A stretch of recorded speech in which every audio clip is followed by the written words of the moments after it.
সাইয়েদনা মুসা আলাইহিস সালাম ছিলেন অনেক শক্তিশালী নবী। ওনার এত শক্তি, উনি এক থাপ্পড় মেরে ফেরাউনের বাবুর্চিকে ওই জায়গার মধ্যে দুনিয়া থেকে বিদায় করেছিলেন। এক ধাক্কা মারলে 10 জন 10 হাত দূরে যেয়ে পড়তো। উনি রেগে গেলে ওনার মাথার চুলগুলো টুপি আর পাগড়ি ভেদ করে উপরের দিকে এরকম খাড়া হয়ে দাঁড়িয়ে যেত। স্বয়ং মালাকুল মাউতকে থাপ্পড় মেরে চোখ কানা করে দিয়েছিলেন। এর কারণ মালাকুল মাউত মানুষের সূরাতে আসছিল আর অনুমতি নেয় নাই। ঘরের মধ্যে ঢোকার আগে অনুমতির দরকার আছে না নাই? সাইয়েদনা মুসা আলাইহিস সালামের কাছে মালাকুল মাউত মৃত্যুর ফেরেশতা মানুষের সূরাতে এসেছিল, অনুমতি নেয় নাই, হুট করে ঘরে ঢুকছে। ঢুইকা কয় আনা মালাকুল মাউত, আমি মৃত্যুর ফেরেশতা, জিইতু আন আকবাদা রূহাক, আপনার রূহ কবজ করতে আসছি। মুসা আলাইহিস সালাম দেখতেছে একদম সলিমুদ্দি। মুসা নবী দেখে কি আর সলিমুদ্দি কয় কি? আমি মালাকুল মাউত। ভেজাল আছে না নাই? সাইয়েদনা মুসা আলাইহিস সালাম দেখে দিব্যি সাধারণ মানুষ, আর সে বলে আমি তোমার রূহ কবজ করতে এসেছি। মুসা আলাইহিস সালাম রেগে গেলেন। অনেক মেজাজ ওয়ালা নবী ছিলেন। রাগের চোটে এক থাপ্পড় দিলেন। থাপ্পড় খেয়ে মালাকুল মাউতের এক চোখ নাই। বুখারীর বর্ণনা, ফাসাক্কাহু ফাফাকু আইনা, থাপ্পড় মারলেন, চোখ শেষ। মালাকুল মাউত বাঁচার জন্য দিলেন দৌড়। এক দৌড়ে আল্লাহর আদেশে আল্লাহর আরশে চলে গেলেন। যে বলে মাবুদ এমন নবীর কাছে পাঠিয়েছেন, আরসালতানি ইলা আবদিন লা ইউরিদুল মাউত, এমন বান্দার কাছে পাঠিয়েছে ওই বান্দা মরতে চায় না, খালি মারতে চায়। কি করতে চায়? মরতে চায় না, মারতে চায়। দেখেন কি করছে আল্লাহ বললেন, ও মালাকুল মাউত ভুল করছো, সালাম দাও না, অনুমতি নাও না, মানুষের সূরাতে গেছো, আর নবীও সাধারণ নবী না, মেজাজওয়ালা নবী, ঠিক কিনা? চিন্তা করে লাভ নাই, আমি কথা বলবো। সাইয়েদনা মুসাকে আল্লাহ ডেকে বললেন, ও মুসা তুমি নাকি মরতে চাও না, খালি মারতে চাও। সাইয়েদনা মুসা বলেন, না মাবুদ আমি তো চিনি নাই, এটা যে মালাকুল মাউত আমি তো চিনি নাই, চিনলে তো তার গায়ে আমি হাত তোলার সাহস করতাম না। আল্লাহ বললেন, ও মুসা যাও, দাইয়াদাকা আলা মাতনি সাউর, ওই যে একটা গাভী দেখা যায়, ষাঁড় দেখা যায়, ওই গরুর পিঠের উপরে তোমার ডান হাতটা রেখে দাও। সাইয়েদনা মুসা আলাইহিস সালাম গরুর পিঠের উপরে ডান হাত রাখলেন। আল্লাহ বললেন, মুসা তোমার ডান হাতের নিচে গরুর যতগুলো পশম, প্রত্যেকটা পশমের বিনিময়ে তোমার 1 বছর করে হায়াত আমি বাড়িয়ে দিলাম। মরতে যখন চাও না, মারতে যখন চাও, আরো কয়েক বছর মারো, হায়াত আমি বাড়িয়ে দিলাম। মুসা আলাইহিস সালাম বললেন, আল্লাহ সুম্মা মাযা, এই হাতের নিচে গরুর যত পশম তত আমার হায়াত বেড়ে যাবে। ধরলাম হাতের নিচে 2000 পশম, 2000 বছর হায়াত বাড়িয়ে দিলেন, কিন্তু সুম্মা মাদা 2000 বছর পরে কি হবে আগে ওইটা কোন? ওই ঝামেলাটা ভাঙের আগে আল্লাহ বললেন, মুসা সুম্মাল মাউত, তারপরে তো তোমাকে মরতেই হবে, এই পৃথিবীতে আসলেই মরতে হয়। কুল্লু নাফসিন যায়িকাতুল মাউত, এই পৃথিবীতে যারা একবার আসবে তাদেরকেই মরতে হবে, ঠিক কিনা? সাইয়েদনা মুসা আলাইহিস সালাম বললেন, ফাল আনা, তাহলে আর দেরির দরকার নাই, এখনই আমাকে নিতে বলেন। সুবহানাল্লাহ। মালাকুল মাউত এসে মুসা আলাইহিস সালামের রূহ কবজ করে ফেললেন। এই মুসা আলাইহিস সালামের সাথে সরাসরি আল্লাহর কথা হতো এই তুর পাহাড়ের উপর। সাইয়েদনা মুসা আলাইহিস সালাম আল্লাহর সাথে কথা বলতেন। পৃথিবীতে 4টা আসমানি কিতাব সবচাইতে সেরা। এক হচ্ছে তাওরাত, দ্বিতীয়ত জাবুর, তৃতীয়ত ইনজিল, চতুর্থত কোরআন। তাওরাত আল্লাহ নাজিল করেছেন সাইয়েদনা মুসা আলাইহিস সালামের উপর, জাবুর নাজিল করেছেন দাউদ আলাইহিস সালামের উপর, ইনজিল নাজিল করেছেন ঈসা আলাইহিস সালামের উপর, আর বিশ্বনবীর উপর নাজিল করেছেন কোরআন, ঠিক কিনা? এই তাওরাতকে রব্বুল আলামিন স্বয়ং নিজ হাতে লিখে কাঠের ফলকের মধ্যে, তক্তার মধ্যে লিখে সাইয়েদনা মুসা আলাইহিস সালামকে দিয়েছে। সুবহানাল্লাহ। এটাকে আরবিতে বলে আলওয়াহ। লাওহের প্লুরাল হচ্ছে আলওয়াহ। কাঠের তক্তার মধ্যে আল্লাহ নিজে তাওরাত লিখেছেন। কিসের মধ্যে লিখছেন? কথা বলেন, শুনতেছেন? মনোযোগ আছে? কাঠের তক্তার মধ্যে তাওরাত লিখলেন। লিখে মুসা আলাইহিস সালামকে বললেন, মুসা ফিহি বুরহান ফিহি হুদা ফিহি হিদায়া। এই হচ্ছে তাওরাত কিতাব, আমি নিজ হাতে লিখে দিয়েছি। এর মধ্যে হেদায়েত আছে, এর মধ্যে বরকত আছে, এর মধ্যে বুরহান আছে, দলিল আছে। যাও এই কাঠের তক্তার মধ্যে লেখা তাওরাত কিতাবকে নিয়ে যাও, বনি ইসরাইলের কাছে এই তাওরাত কিতাবের দাওয়াত দাও। সাইয়েদনা মুসা আলাইহিস সালাম ছিলেন এক শক্তিশালী নবী। উনি ভাবলেন অল্প কয়েকটা তক্তা, কাউকে ডাকার দরকার নাই, আমার ভাই হারুন রে লাগবে না, আমি যথেষ্ট। আমার ভাই হারুন রে কষ্ট করে পাহাড়ের উপরে টেনে আনার দরকার নাই, 3-4টা তক্তা আমি নিজেই নিতে পারবো, নিজেই নিতে পারবো মনে করে সাইয়েদনা মুসা আলাইহিস সালাম আল্লাহর লেখা তক্তার উপরে যে তাওরাতের ফলক, এই ফলক ধরে টান দিয়েছে উঠানোর জন্য। আল্লাহ যেহেতু কিতাব দিয়েছে নিয়ে যায়, কিন্তু কি আজীব তামাশা, তক্তা ধরে কাঁধে তুলবে তো দূরের কথা, নাড়াতেই পারে না। সুবহানাল্লাহ, আসতে বলেন, নাড়াতেই পারেন। ওয়াতুরি সিনিন, আল্লাহ বললেন তিন আর জাইতুনের কসম, মানে ফিলিস্তিনের কসম। ওয়াতুরি সিনিন, তুর পাহাড়ের কসম, যেই তুর পাহাড়ের উপরে আমি তাওরাত কিতাব নাজিল করেছি। তাওরাত কিতাবটাকে কাঠের ফলকের মধ্যে লিখে বললেন মুসা নিয়ে যাও। মুসা আলাইহিস সালাম নিতে পারে না, মনে আছে? মনে আছে আপনাদের না ভুলে গেছেন? মুসা আলাইহিস সালাম ধরলেন, নাড়াতে পারেন না, আর কাঁধে তুলবে তো দূরের কথা, নাড়াতেই তো পারেন। এত শক্তিশালী নবী। তাওরাতের যে আল্লাহ তাওরাত, তাওরাতের ফলক, এই বাণীগুলো নিয়ে বাণীবাহকের কাজ করবে, বার্তাবাহকের কাজ করবে, বনি ইসরাইলের কাছে এই পয়গাম পৌঁছে দিবে, কিন্তু তুলতেই তো পারে না। আল্লাহর ডেকে বলে, আল্লাহ পারি না। আল্লাহ বললেন ট্রাই করো, ট্রাই এগেইন, আবার চেষ্টা করো, দেখো না পারো কিনা। হাবিল সাইয়েদনা মুসা আলাইহিস সালাম ভাবলেন এই দিক দিয়ে পারি না, ওই দিক দিয়ে ধরলে মনে হয় পারবো। এবার তক্তার ওই পাশ দিয়ে নাড়াচাড়া শুরু করছে, ওই দিক দিয়েও পারে না। এবার ভাবলেন এক কাজ করি, মাঝখান দিয়ে দেখি নাড়াতে পারি কিনা। সাইয়েদনা মুসা আলাইহিস সালাম কাঠের তক্তাগুলোর মাঝখান দিয়ে ধরলেন, টান দিলেন, কিন্তু তক্তা নড়ে, নাড়ানোই যায় না, কাঁধে তুলবে তো দূরের কথা। সাইয়েদনা মুসা আলাইহিস সালাম অপরাধ হয়ে আল্লাহর ডেকে বললেন, ও মাবুদ, পারি না। আল্লাহ আসলে চাপছে মুসা যেন বলে পারি না। মুসা পারে না, এটা শুনতে আল্লাহর বড় মনে চায়। সুবহানাল্লাহ কইবেন না? কারণ সব জায়গায় উনি পারে আর মারে। আজকে সাইয়েদনা মুসা আলাইহিস সালামের কণ্ঠে আল্লাহ শুনতে চায়, আল্লাহ আমি অপারগ, আমি পারি না। সাইয়েদনা মুসা আলাইহিস সালাম বলে, আল্লাহ সাইয়েদনা জিবরাইলকে যদি বলেন আমারে যদি একটু সাহায্য করে, আমার কাঁধে তুলে দিলে আমি নিয়ে বাড়িতে যাব। সাইয়েদনা জিবরাইলকে একটু বলেন। আল্লাহ বললেন, যাও জিবরাইল, হেল্প আউট মুসা, মুসা আলাইহিস সালামকে সাহায্য করো। এবার সাইয়েদনা মুসা আলাইহিস সালাম ধরলেন এইদিকে, সাইয়েদনা জিবরাইল ধরলেন এইদিকে। দুইজন মিলে তাওরাত লেখা কাঠের তক্তাগুলো উঠাতে চাইলেন, কিন্তু কি আজীব তামাশা, সাইয়েদনা জিবরাইলও পারে না। সাইয়েদনা মুসা আলাইহিস সালাম বললেন, ও ভাই জিবরাইল, চলো জায়গা চেঞ্জ করে তুমি এদিক দিয়ে ধরো, আমি ওই দিকে ধরি, আবার জোরসে টান মারো। দেশ গ্রামে কয় না জোরসে টান, এইও সিস্টেমে দুইজন মিলে টানে, কিন্তু নাড়াতেই পারে না। আগে তো হাতে নিবে, তারপরে কাঁধে তুলবে, দুইজনেও পারে না। গায়ে যত জোর আছে, সাইয়েদনা মুসা আলাইহিস সালাম জোরসে টান দিলেন, যত জোর, সব জোরকে একসাথে করে তিনি টান দিয়েছেন। টানের চোটে দেহের প্রতিটা লোমকূপ থেকে ঘাম বেরোতে শুরু করেছে। টানের চোটে রক টান খেয়ে যাচ্ছে, কোমরের রক ছিঁড়ে যাওয়ার অবস্থা, কিন্তু কাঠের ফলকগুলো নাড়ানো যায়। সাইয়েদনা মুসা আলাইহিস সালাম বললেন, আল্লাহ জিবরাইলও পারে না। জিবরাইলের সাথে হাজার হাজার সহকারী ফেরেশতা, তাদেরকে একটু বলেন হেল্প করার জন্য। সুবহানাল্লাহ পড়েন। হাজার হাজার ফেরেশতা তুর পাহাড়ের উপর সবাই মিলে জোরে জোরে টান দেয়, জোরে জোরে টান দেয়। সবাই মিলে চেষ্টা করে তাওরাত লেখা ফলক এক প্রান্ত থেকে আরেক প্রান্ত কোন জায়গা দিয়ে ধরে 1 ইঞ্চি নাড়াতে পারে না।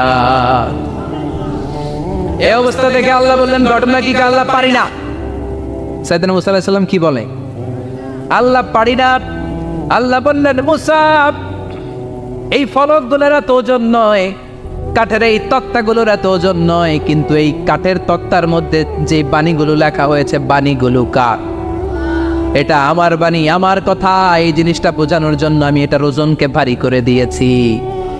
এবার জিব্রাইলের সহকারী ফেরেশতা লাগবে না, জিব্রাইলের সহযোগিতা লাগবে না, তোমার গায়ে আমি যেই জোর দিয়েছি টান দিয়ে দেখো সবগুলারে কাঁধে তুলে নিতে পারবা। সাইয়েদনা মুসা আলাইহিস সালাম এবার বিসমিল্লাহ বলে সব গিনি তাওরাত লেখা কাঠের তক্তাগুলো কাঁধে নিয়ে এক দৌড়ে বাড়ি। আল্লাহু আকবার। যেই পাহাড়ের উপর এই তক্তা টানাটানির ঘটনা ঘটেছে পাহাড়টার নাম, এজন্য আল্লাহ বললেন ওয়াত্তিনি ওয়াজ্জাইতুনি ওয়া তুরি সিনিনা ওয়া হাযাল বালাদিল আমিন। তিন আর জাইতুনের কসম, তুর পাহাড়ের কসম। আবার তুর পাহাড়ের মধ্যে নূরের তাজাল্লি দিয়েছে কে? فلما تجلى ربه جعله دكا وخر موسى صعقا। সাইয়েদনা মুসা আলাইহিস সালাম বললেন আল্লাহ তোমাকে দেখতে চাই। আল্লাহ বললেন দেখতে পারবে না, পাহাড়ের দিকে তাকাও, পাহাড়ের মধ্যে নূরের তাজাল্লি দেব, যদি পাহাড় টিকে যায় তাহলে দেখতে পাবা।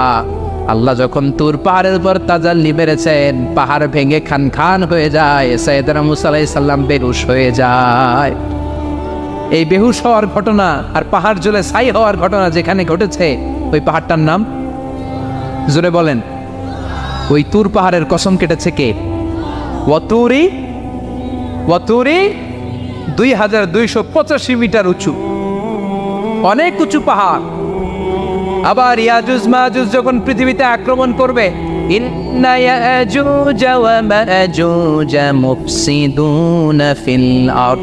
তামাম জাহানে ইয়াজুজ মাজুজ যখন আক্রমণ করবে, তামাম পৃথিবীটাকে যখন লন্ডভন্ড করে দিবে, সাইয়েদনা ঈসা আলাইহিস সালাম মুমিন বান্দাদেরকে নিয়ে যেই পাহাড়ের উপর আশ্রয় নিবেন সেটা হলো এই তুর পাহাড়। সুবহানাল্লাহ। ঈসা আলাইহিস সালাম মুমিনদেরকে নিয়ে এক পাহাড়ে চলে যাবেন এই ইয়াজুজ মাজুজের অত্যাচার থেকে বাঁচার জন্য। এদেরকে ইংরেজিতে বলে Gog Magog. If you search in Google by writing Gog and Magog, আপনি পেয়ে যাবেন ইয়াজুজ মাজুজের কাহিনী। হাত্তা ইযা ফুতিহাত ইয়াজুজ ওয়া মাজুজ ওয়া হুম মিন কুল্লি হাদাবিন ইয়ানসিলুন। লক্ষ লক্ষ ইয়াজুজ মাজুজের বাহিনী আসবে। এই ইয়াজুজ মাজুজের বাহিনীর অত্যাচার, অবিচার, অনাচার, জুলুম থেকে, মারামারি থেকে বাঁচার জন্য মুসলমানরা ঈসা আলাইহিস সালামের নেতৃত্বে যেই পাহাড়ের উপর আশ্রয় নিবেন, ওই পাহাড়ের নাম হলো তুর পাহাড়। ওই পাহাড়ের নাম কি? কোরআনে অনেকবার আল্লাহ তাআলা এই তুর পাহাড়ের কথা বলেছেন। আমি নিজে এই তুর পাহাড়ের চূড়ায় উঠেছি 2 বার।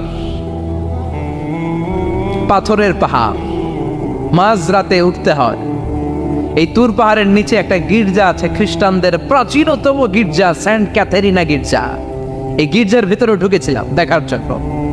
এটা পবিত্র জায়গা। মুসা আলাইহিস সালাম যখন যাচ্ছিলেন, আল্লাহ বলেন ফাখলা'না আলাইক ফাখলা'না আলাইকা ইন্নাকা বিল ওয়াদিল মুকদ্দাসি তুয়া। শুজ অফ, জুতা খুলে ফেলো। মুসা জুতা খুলে ফেলো। ইন্নাকা বিল ওয়াদিল মুকদ্দাসি তুয়া। You are in a very holy valley, very sacred valley. একটা পবিত্র উপত্যকায় তুমি এসেছো। এর চাইতে উন্নত এবং পবিত্র উপত্যকা আমি মহাবিশ্বে কোথাও সৃষ্টি করি নাই। চিল্লায় পড়েন সুবহানাল্লাহ।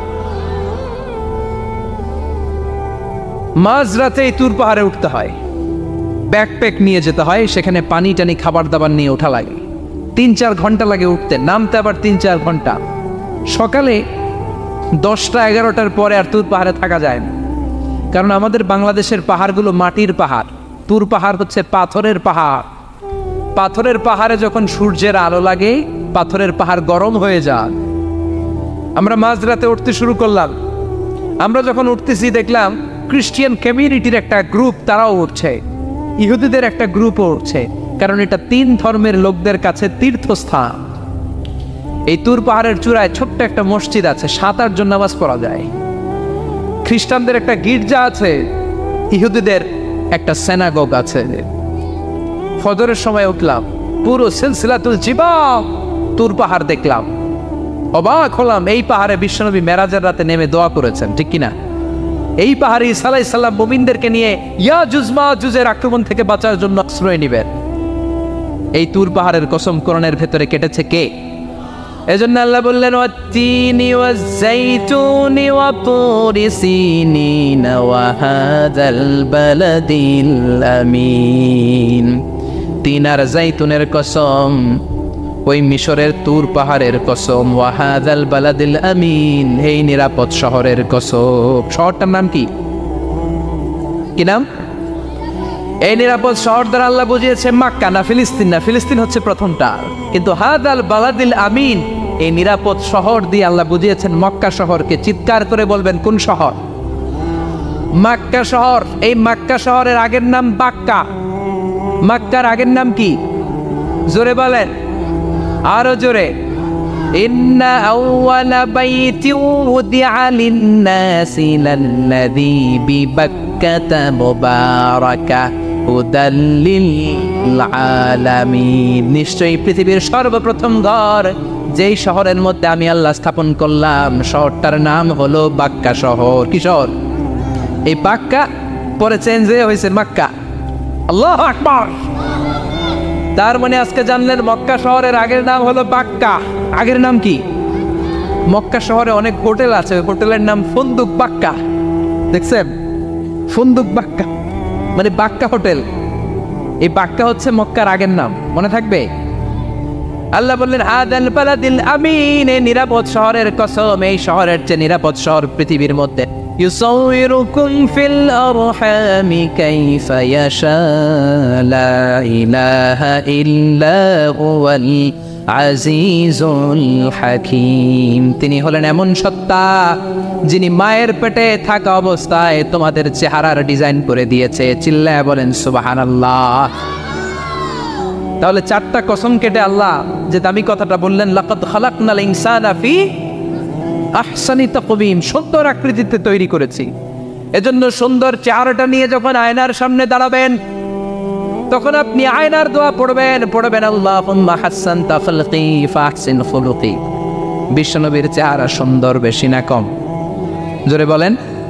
চাঁদের চেয়ে সুন্দর তুমি নবী আমার কামলিওয়ালা, চাঁদের চেয়ে সুন্দর তুমি নবী আমার কামলিওয়ালা, দু জাহানের বাদশাহ তুমি প্যারা নবী সাল্লে আলা, দু জাহানের বাদশাহ তুমি প্যারা নবী সাল্লে আলা, চাঁদের চেয়ে সুন্দর তুমি নবী আমার কামলিওয়ালা।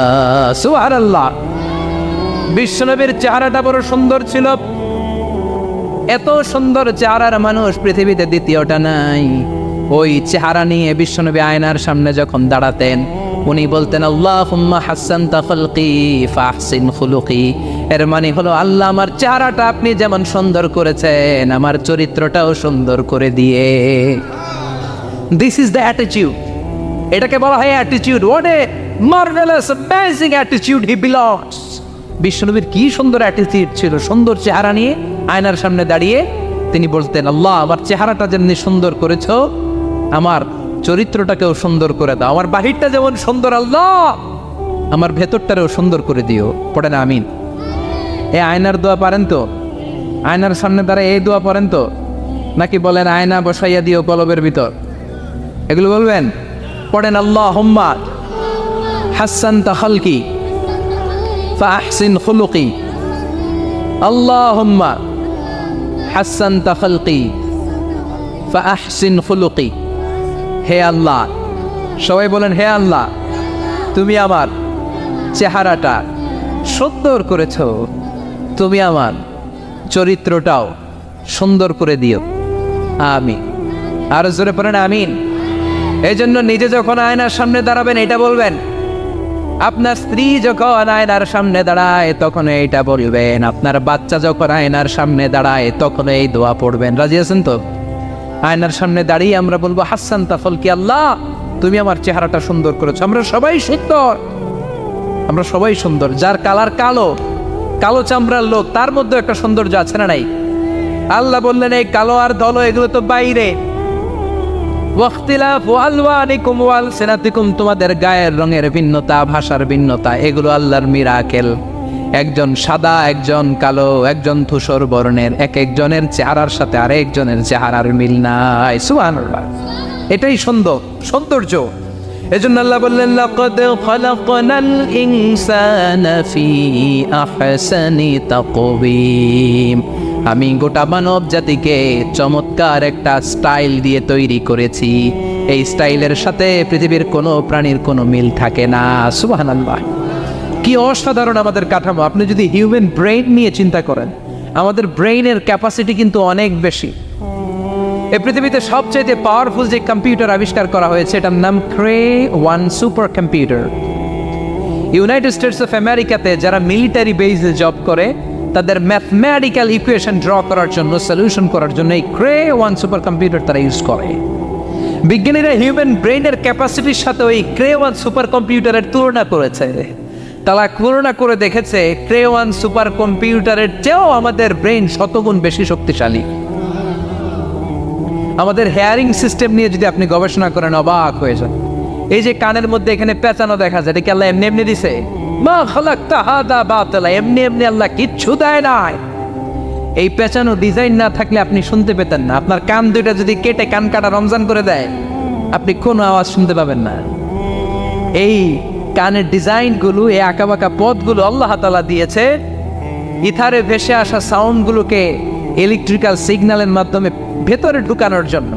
কানের তিনটা পার্ট থাকে, একটা হচ্ছে আউটার এয়ার, একটা হচ্ছে মিডল এয়ার, তারপরে হচ্ছে ইনার এয়ার, মাঝখানে এয়ার ড্রাম থাকে। এই আউটার এয়ার থেকে, মিডল এয়ার থেকে তারপরে ইনার এয়ারে ইলেকট্রিক্যাল সিগন্যাল দিয়ে বাতাসে ভেসে আসা এই সাউন্ডের ওয়েভগুলো, এই তরঙ্গগুলোকে ইলেকট্রিক্যাল সিগন্যাল দিয়ে ট্রান্সমিট করে ব্রেইনের হেয়ারিং নার্ভের কাছে পাঠিয়ে দেয়। এই সূক্ষ্ম কাজগুলো হতে আসলে অনেক সময় লাগে, কিন্তু 1 সেকেন্ডের মধ্যে আমি বলছি আর আপনারা সেকেন্ডে শুনছেন। চিল্লা এখন সুবহানাল্লাহ। আবার কান যেখানে রাখা দরকার আল্লাহ ওইখানে রাখলেন, চোখ দুইটা যেখানে দেয়া দরকার ওইখানে দিলেন, নাক যেখানে দেয়া দরকার ওইখানে, মুখ যেখানে দেয়া দরকার। এর চেয়ে সুন্দর করে কি আর তৈরি করা যেত?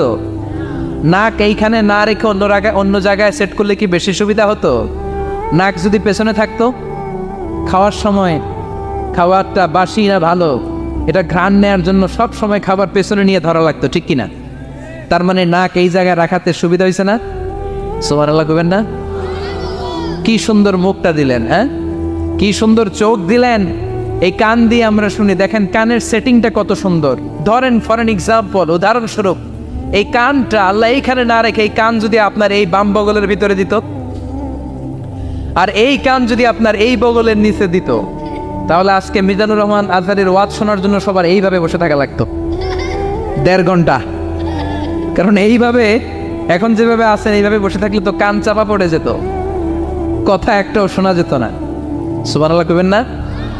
চোখের সেটিংটা কত সুন্দর। চোখ এইখানে না রেখে যদি মাত্র 2 ইঞ্চি উপরে এনে দিত, সেজদা দিতে পারতেন।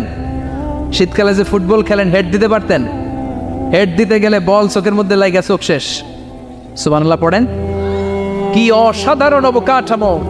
এই হিউম্যান অ্যানাটমি নিয়ে গবেষণা করলে মানুষ অবাক হয়ে যায়। দেহের ভেতরে কি সমস্ত যন্ত্রপাতি দিলেন, কিডনি দিলেন, গল ব্লাডার দিলেন, হার্ট দিলেন, লাং দিলেন। যেখানে যে অঙ্গটা রেখে দেওয়া দরকার ঠিক সেইভাবে মায়ের পেটে থাকতেই আমাদের ডিজাইন দিয়েছে কে? এতগুলো ডিজাইনের মালিক কে? 600 কোটি মানুষ যদি পৃথিবীতে থেকে থাকে তাহলে 600 কোটি ডিজাইন লাগছে না ওনার? আরো কয়শো কোটি আসবে আমরা জানি। কয়শো কোটি ডিজাইন চলে গেছে জানি। একটা ডিজাইনের সাথে আরেকটা ডিজাইনের মিল আছে? চিৎকার করে বলেন এই কারিগরটা কে? এজন্য আল্লাহ বলেন 4টা জিনিসের কসম কেটে তোমাদেরকে আমি যেটা বলবো শোনো। লাকাদ খালাকনাল ইনসানা ফি আহসানি তাকওয়িম। আমি মানুষের আকৃতিটা, মানুষের চেহারাটা বড্ড সুন্দর করে তৈরি করেছি। এত সুন্দর করে আল্লাহ তৈরি করেছেন, এর কোনো বাতিল নাই, কোনো বিকল্প নাই। চোখ যেমন হওয়া দরকার ঠিক তেমন। এই চোখ নিয়ে কত গবেষণা হয়েছে শুনলে অবাক হয়ে যাবেন। মাত্র 2 মিলিমিটার ডাইমেনশন ছোট্ট আমাদের চোখ। এই চোখ দিয়ে আমরা অনেক কিছু দেখি। কাছের জিনিস যেমনি দেখি, দূরের জিনিসও দেখি। দূরের চাঁদ দেখি, দূরের সূর্য দেখি, দূরের মেঘমালা দেখি, ওই বিমানটাকে দেখি, আবার কাছে ছোট্ট মানুষটাকেও দেখি, ঠিক কিনা? এটার ভেতরে আল্লাহ অনেক পাওয়ারফুল মেগাপিক্সেল দিয়েছেন। এই পৃথিবীতে সবচাইতে পাওয়ারফুল যে ক্যামেরাগুলো আবিষ্কার হয়েছে মুভি শুট করার জন্য, সেখানে যেই মেগাপিক্সেল আল্লাহ দিয়েছেন চোখের ভেতরে এর কয়েক গুণ বেশি দিয়েছেন। চিল্লায় বলেন আল্লাহু আকবার। এই চোখ দিয়ে Medical science was human eyes can identify more than 10 million colors. 1 মিলিয়নে 10 লক্ষ, 10 মিলিয়নে কত? 1 কোটি।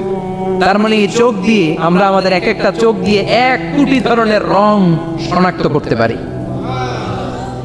এক লাল রঙের মধ্যে কত লাল, লাইট রেড, ডিপ রেড, কত ধরনের মিক্স করে কত কালার হয়, সবকিছু চোখ দিয়ে আমরা ধরতে পারি। চিল্লায় বলেন আল্লাহু আকবার। জিহ্বা দিয়ে স্বাদ নেওয়ার সুযোগ দিলেন। এই জিহ্বার পার স্কয়ার সেন্টিমিটারে টেস্ট বাড রয়েছে 184টা। সেই হিসাবে আপনার জিহ্বার উপরিভাগ দিয়ে আপনি 10,000-এরও বেশি ধরনের খাদ্যের স্বাদ আস্বাদন করতে পারেন। চিৎকার করে পড়েন আল্লাহু আকবার। এক একটা অঙ্গ নিয়ে যদি আপনি গবেষণা করেন, কত কাজ করার সুযোগ আল্লাহ তাআলা দিয়ে দিলেন। 206টা নাকি হাড়ের পিস রেখেছে আল্লাহ এক একটা দেহের ভিতরে। 206টা না, 206টা হাড় আছে আমাদের প্রত্যেকের দেহের ভিতরে। কয় পিস হাড়ি? কথা কয় না, 206টা। সবচেয়ে ছোট হাড়টা আছে কানের ভিতরে। সুবহানাল্লাহ পড়েন। সবচেয়ে ছোট হাড়। এক একটা অঙ্গ কত সুন্দর এরকম বেন্ড করা যায়, হাত পা নাড়ানো যায়, এইখানে একটা টুইস্ট করা যায়, এইখানে টুইস্ট করা যায়, আবার কবজি টুইস্ট করা যায়, আবার এইখানে এক একটা আঙ্গুলে কতগুলো টুইস্ট করা যায়। সুবহানাল্লাহ কইবেন না? কত কাজ এই হাতের। এই হাত দিয়ে ঘুষি মারা যায়, হ্যাঁ, হাত দিয়ে আটার খামির বানানো যায়, হাত দিয়ে ভারী জিনিস উত্তোলন করা যায়। আবার এই হাত দিয়ে দেখেন ক্রিকেটাররা কি সুন্দর বল করে। এটা দিয়ে স্পিন বল করে, লেগ স্পিন করে, অফ স্পিন করে, পেস বল করে। এক হাতের মধ্যে কত কারসাজি। সুবহানাল্লাহ করে না? আবার বাঁ হাতে স্পিন করে না, বল এদিকে পড়ে ওদিকে চলে যায়, আছে না নাই? আবার এই আঙ্গুল দিয়ে কত কাজ। বাজার থেকে বাজার করে যখন বাজারের ব্যাগ যখন নিয়ে আসেন, হাতে ধরেন নাকি আঙ্গুলে ধরেন? কত কাজ।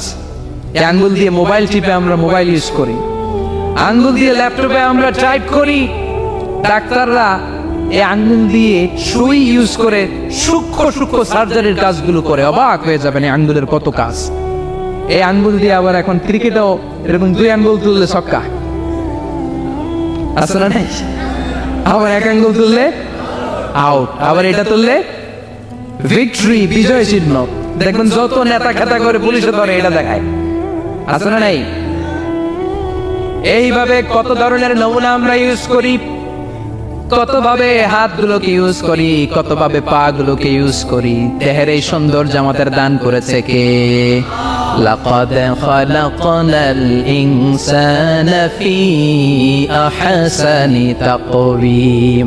আমি মানুষকে সবচাইতে সুন্দর আকৃতিতে তৈরি করেছি। সুবহানাল্লাহ পড়েন, চিল্লায় পড়েন আল্লাহু আকবার। আল্লাহ বললেন মানুষ সবচাইতে সেরা, মানুষ হলেন সবচাইতে সেরা। মানুষ যখন সেরা হয়, মানুষের চাইতে সেরা কেউ হয় না। আবার মানুষ যদি নিকৃষ্ট হয়ে যায়, মানুষের চাইতে নিকৃষ্ট কেউ হতে পারে না, ঠিক কি না? আল্লাহ বললেন মানুষের আকৃতি আমি বড্ড চমৎকার করে বানালাম। সবচেয়ে সুন্দর আকৃতি মানুষের। সবচেয়ে সুন্দর আকৃতি কার? জোরে বলেন। সবচেয়ে বেশি মর্যাদা কার? আশরাফুল মাখলুকাত কে? আশরাফুল মাখলুকাত কে? চিল্লায়া বলেন। নাকি হাতি? রয়্যাল বেঙ্গল টাইগার শক্তিশালী না? এটা এটা তো মানুষ খায় ফেলায়, তো এটাই না আশরাফুল মাখলুকাত হওয়া দরকার? হাতি সবচেয়ে শক্তিশালী না? তো এইটাই না আশরাফুল মাখলুকাত হওয়া দরকার? এগুলো কোনটাই আশরাফুল মাখলুকাত না। আশরাফুল মাখলুকাত হচ্ছে মানুষ। আশরাফুল মাখলুকাত কি? চিল্লায় বলেন আশরাফুল মাখলুকাত কে? এজন্য আল্লাহ বললেন লাকাদ খালাকনাল ইনসানা ফি আহসানি তাকওয়িম। আমি মানুষকে চমৎকার আকৃতি দিয়ে তৈরি করেছি। সুম্মা রাদাদনাহু আসফালা সাফিলিন। আবার মানুষকে আমি একেবারে নিম্নগামী করেছি। উপরে যেমনি নিয়েছি, আবার মানুষকে নিম্নগামীও করেছি। তার মানে মানুষ যদি সম্মানিত হয়, মানুষের চেয়ে বেশি সম্মানিত কেউ হতে পারে? মানুষ যদি সম্মানিত হয়, মানুষের চেয়ে সম্মানিত হওয়ার সুযোগ কারো আছে? দলিল কি? দলিল হচ্ছে বিশ্বনবী যখন মেরাজে যাচ্ছিলেন, একটা সার্টেন লেভেল, যে একটা নির্দিষ্ট জায়গায় যে সাইয়েদনা জিব্রাইল বললেন ইয়া রাসূলুল্লাহ আমি আর উপরে যেতে পারবো না, আমার খেলা এই জায়গায় শেষ, নবী আপনার খেলা এখন শুরু। সুবহানাল্লাহ। ও নবী, এই জায়গার নাম সিদরাতুল মুনতাহা, এটা সীমান্ত বৃক্ষ। এটা হচ্ছে বর্ডার এরিয়া। কি এরিয়া? এটা হলো বর্ডার এরিয়া। এখানে আমার খেলা শেষ। আজীবন আমি এই জায়গায় এসে কান পেতে আল্লাহর অর্ডার শুনেছি, আর ওই অর্ডার তামিল করার জন্য দুনিয়াতে নেমেছি। আমি জিব্রাইলের উপরে যদি 1 ইঞ্চি উপরে ওঠার চেষ্টা করি, আমার শত শত পাখাগুলোকে জ্বালিয়ে ছাই করে দিবে কে? সাইয়েদনা জিব্রাইলের উপরে যেতে পারে নাই। যেখানে সাইয়েদনা জিব্রাইলের খেলা শেষ, ওইখানে বিশ্বনবীর খেলা শুরু হয়েছিল। কোন সুবহানাল্লাহ। তার মানে মানুষ যখন উপরে ওঠে, এত উপরে উঠে যায়, ফেরেশতাদেরকেও হার মানিয়ে ফেরেশতাদের উপরে চলে যায়। আবার মানুষ যখন নিচে নামতে শুরু করে, শয়তানকেও হার মানিয়ে নিচে চলে যায়। ঠিক কিনা? তার মানে হাইয়ার হলে সব দিক দিয়ে হাইয়ার। হাইয়েস্ট তো অল ক্রাইটেরিয়াতে সে হাইয়েস্ট, লোয়েস্ট তো অল ক্রাইটেরিয়াতে সে লোয়েস্ট। মানুষ ভালো হলে এর চেয়ে ভালো আর হয় না, মানুষ খারাপ হলে তার চাইতে খারাপ আর হয় না। এজন্য আল্লাহ বললেন সুম্মা রাদাদনাহু আসফালা সাফিলিন। মানুষকে যেমনি আমি সুন্দর আকৃতি দিয়ে তৈরি করেছি, আবার ওই মানুষকে আমি আল্লাহ নিম্নগামী করেছি। যেটা উপরে ওঠে ওইটা আবার নিচেও নামা লাগে। ঠিক কিনা? কোন কোন তাফসীরে মুফাসসিরিনে ইকরাম বলেছেন আসফালা সাফিলিন দিয়ে বার্ধক্যকে বোঝানো হয়েছে। যৌবনে মানুষের চেহারার সৌন্দর্য বেড়ে যায়। যৌবন যখন ঠিকরে পড়ে, একজন তাগড়া যুবক, তার চেহারার মধ্যে যে সৌন্দর্য, ওই ছেলেটাই যখন বুড়ো হয়ে যায়, তার চেহারার দিকে কেউ তাকাতে চায় না। রং ধরা যৌবন জং ধরে নাই, জং ধরে শেষ। ঠিক কিনা? আবার কোন কোন মুফাসসির বলেছে না, এটা নৈতিক অধঃপতন। সুম্মা রাদাদনাহু আসফালা সাফিলিন। মানুষ যখন নিম্নগামী হয়, সবচেয়ে খারাপ হয়ে যায়। এই মানুষের মধ্যে যখন নেফাকি দেখা দেয়, মানুষ যখন মুনাফিক হয়ে যায়, সবচেয়ে খারাপ হয়ে যায়। মুনাফিকের চরিত্র যখন একজন মানুষের মধ্যে সে ধারণ করে, নিচে যেতে যেতে এত নিচে সে চলে যায়, শয়তান দেখে অবাক হয়ে যায়। শয়তান দেখে মনে মনে কয়, এইটাই যদি দুনিয়ায় আইব, আমারে আল্লাহ বানাইছে কেন? কথা বুঝতে পারছেন? মানুষ এত নিচে যায়, শয়তান অবাক হয়ে বলে, এইটাই যদি দুনিয়াতে থাকবে, তো আমি তৈরি হইলাম কেন? আমি শয়তান হইলাম কেন? এজন্য মানুষ ভালো হলে সবচেয়ে ভালো, খারাপ হলে সবচাইতে খারাপ। তার কারণটা কি? মানুষ যখন খারাপ হয়, পশুর চাইতেও খারাপ হয়ে যায়। জোরে বলেন ঠিক কিনা? আমরা বলি না তুই পশুর চাইতেও অধম। মানবিকতা হারিয়ে যখন মানুষ অন্যায় কাজ করে, তখন আমরা বলি তুই পশুর চাইতেও অধম। ঠিক কিনা? এজন্য বলা হয় জনসংখ্যা বাড়ছে, মানুষ বাড়ছে না। বাড়ছে জনসংখ্যা, বাড়ছে কি? মানুষ বাড়ছে নাকি? মানুষ নাই। এই দুনিয়া এখন তো সেই দুনিয়া নাই, মানুষ নামের মানুষ আছে, দুনিয়া বোঝায়। সেই মানুষের ভিড়ে আমার আসল মানুষ নাই। এই দুনিয়া এখন তো সেই দুনিয়া নাই, মানুষ নামের মানুষ আছে, দুনিয়া বোঝায়। সেই মানুষের ভিড়ে আমার আসল মানুষ নাই। আসল মানুষের বড় অভাব। এজন্য বাড়ছে জনসংখ্যা, মানুষ বাড়ছে না। মানুষ যখন খারাপ হয়ে যায়, পশুকেও হার মানায়। আল্লাহ বলে উলাইকা কাল আনআম বাল হুম আদাল উলাইকা হুমুল গাফিলুন। কারণ একটা সিংহ কখনো আর একটা সিংহকে মারে না। খেয়াল করে বুঝেন, সিংহ কোনোদিন সিংহ মারে নাকি? বাঘ বাঘ মারে নাকি?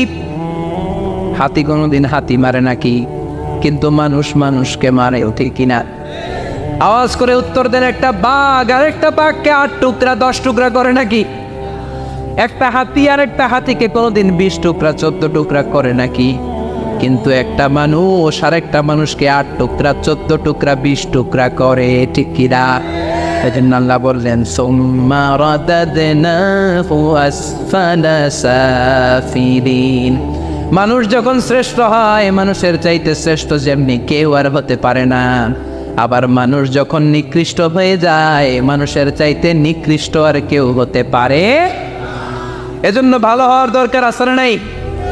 তার মানে মানুষ যেমনি উপরে ওঠে আবার নিচেও নামতে পারে, মানুষের যেমনি সুযোগের সম্ভাবনা বেশি, মানুষের মধ্যে বিপদ খুব বেশি, কিন্তু দুই শ্রেণীর ব্যক্তিকে বিপদ